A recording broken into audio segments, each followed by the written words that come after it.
Hai Kia, Hai, Gafur. Apa kabar? baik.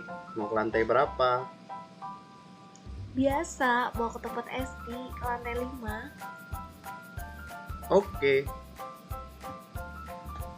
by the way, sayang ya, Div ini cuma bisa ngantar kita naik sama turun doang. Coba deh ya, kalau rada canggihan dikit, bisa nganter sampai depan kamar gitu. Ngaco. Yang namanya lift, ya cuma bisa gerak naik turun, keles. Kecuali bikin lift sendiri, biar bisa canggihan lagi. Jadi bisa geser ke kiri sama ke kanan. Iya juga ya. Jadi, kalau kita mencet angka 52, berarti kita mau ke lantai 5, kamar nomor 2. Seru kali ya. Oh, jadi angka pertama yang ditekan bikin liftnya naik turun ke lantai yang kita kehendaki.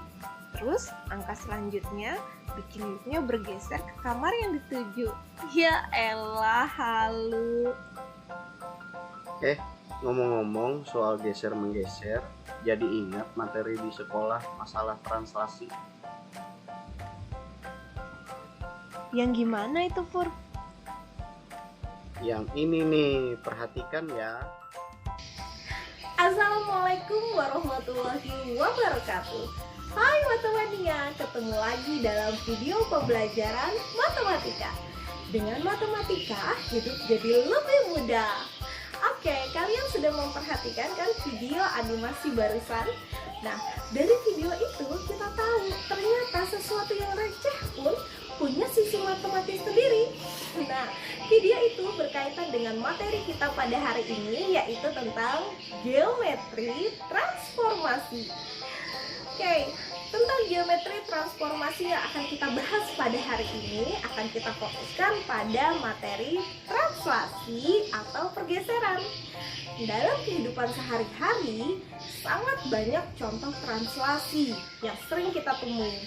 Selain yang tadi pergerakan lift naik dan turun, ada juga yang paling sering kita lihati dan pasti tiap hari ketemu, yaitu tentang pergerakan mobil yang berpindah tempat dari tempat yang satu ke tempat yang lainnya.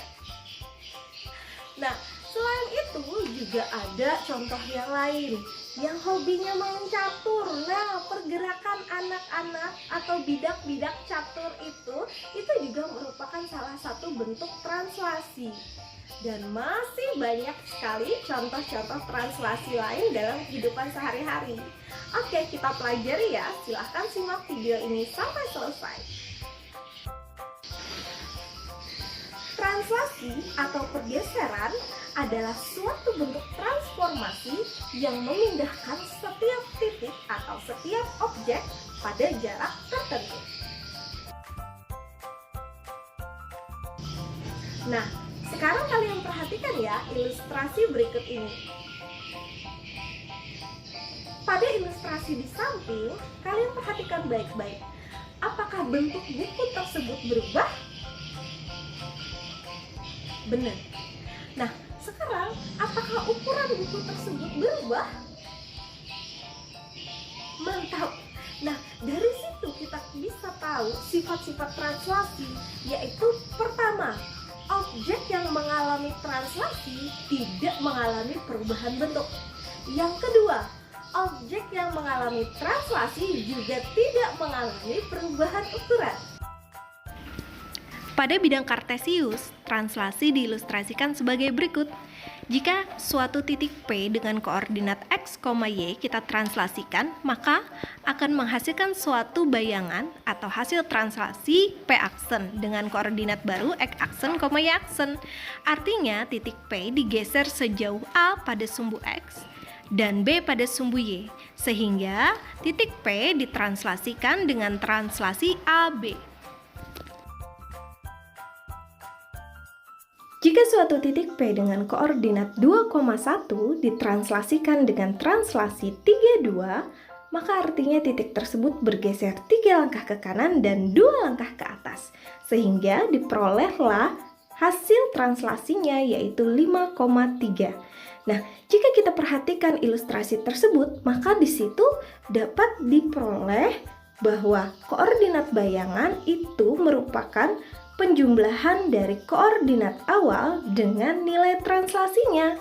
Hal ini bersesuaian dengan konsep penjumlahan matriks.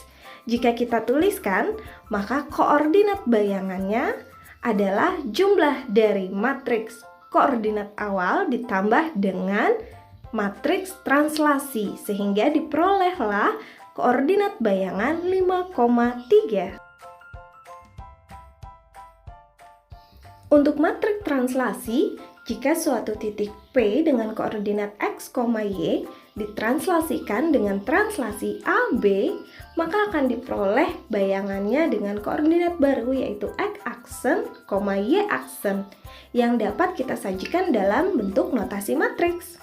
Karena X aksen diperoleh dari X ditambah A dan Y aksen diperoleh dari Y ditambah dengan B, sedemikian hingga matriksnya dapat kita tulis dengan matriks X aksen Y aksen sama dengan matriks XY ditambah dengan matriks AB. Sebagai contoh, tentukan bayangan titik P dengan koordinat 5,-2 setelah ditranslasikan oleh translasi 34. Nah, penyelesaiannya kita hanya cukup menambahkan koordinat awal ditambah dengan matriks translasinya. Berarti matriks 5,-2 ditambah dengan matriks 34. Maka akan diperolehlah koordinat bayangan titik P, yaitu P aksen dengan koordinat 8,2. Jadi demikianlah video pembelajaran tentang translasi. Dengan geometri transformasi kita bisa menyelesaikan banyak hal dalam kehidupan sehari-hari. Paling tidak kita bisa memahami tentang perpindahan objek secara sederhana ataupun yang lebih kompleks tentang perpindahan koordinat pada peta. So, matematika, jangan ada lagi yang underestimate bahwa matematika itu sulit ya. Karena dengan matematika semua masalah sulit bisa jadi receh. Oke, tetap patuhi protokol kesehatan, jaga jarak, sering cuci tangan dan jangan lupa pakai masker. Oke, bye-bye.